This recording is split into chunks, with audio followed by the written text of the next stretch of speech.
સમાચારમાં આગળ વાત કરીએ ડીસાની તો ડીસા ખાતે અખિલ અંજાણ ચૌધરી પટેલ યુવા મંડળ બનાસકાંઠા દ્વારા આયોજિત દિવાળી સ્નેહી મિલન અને 21મી વાર્ષિક સાધારણ સભા તેમજ તેજસ્વી તાલાવનું સન્માન સમારોહ કાર્યક્રમ ઉજવવામાં આવ્યો હતો।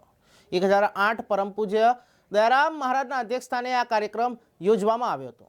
ત્યારે પરમ પૂજ્ય 1008 ગુરુદેવ દયારામજી મહારાજના આશીર્વાદ લેવાનું સદભાગ્ય મળ્યું હતું। સાથે સાથે જિલ્લામાંથી સમાજના વડીલો માતૃશક્તિ અને મારા સાથી યુવાન મિત્રો બહોળી સંખ્યામાં પધાર્યા હતા। એમના દર્શન કરવાનો પણ સોનેરો અવસર મળ્યો છે કે સમાજના વિકાસ માટે આજના સમયમાં હેલ્થ વેલ્થ અને એજ્યુકેશનની ખૂબ જરૂર છે।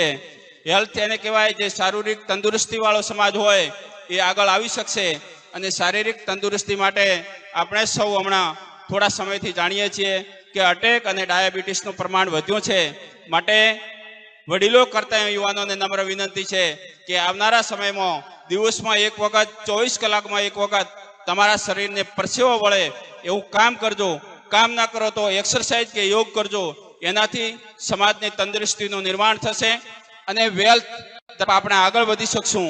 વેલ્થમાં આપણે જે પૈસાને મહત્વ આપીએ છીએ પૈસાની સાથે સાથે આપણે આપણા સંસ્કારો જે આપણા વડીલો આપે છે એ સંસ્કારો લઈ આપણા સમાજના રીતિ રિવાજો રહી અને આપણે આગળ વધીએ એવી પણ આપ સૌને વિનંતી કરું છું।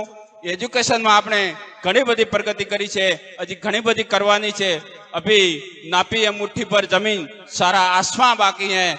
માટે આપ સૌને વિનંતી કરું છું કે આપણે એક જ સબ્જેક્ટ પકડીએ છીએ ટીચર MBBS અને એ બાજુ જ આપણે આપણા જે પગલાં હોય છે એની જગ્યાએ આપ સૌને વિનંતી કરું છું કે આવનારા સમયમાં આ દુનિયામાં ટેકનિકલ માણસોની ખૂબ જરૂરિયાત પડશે ને એના માટે સ્કિલવાળા માણસો આપણે પેદા કરવા પડશે અને સ્કિલમાં આગળ વધવા માટે યુવાનોને વિનંતી કરું છું કે તમે કોઈ પણ વિષય સ્કિલવાળો પકડીને આગળ વધો, ટેકનિકવાળો પકડીને આગળ વધો અને ડિજિટલ યુગમાં આપણે જવાનું છે। ત્યારે એક વિષયમાં નિષ્ણાત ન રહેતા સમાજ ચોમુખી પ્રગતિ કરે અને બધી બાજુથી આગળ વધે એવી પણ આપ સૌને વિનંતી કરું છું।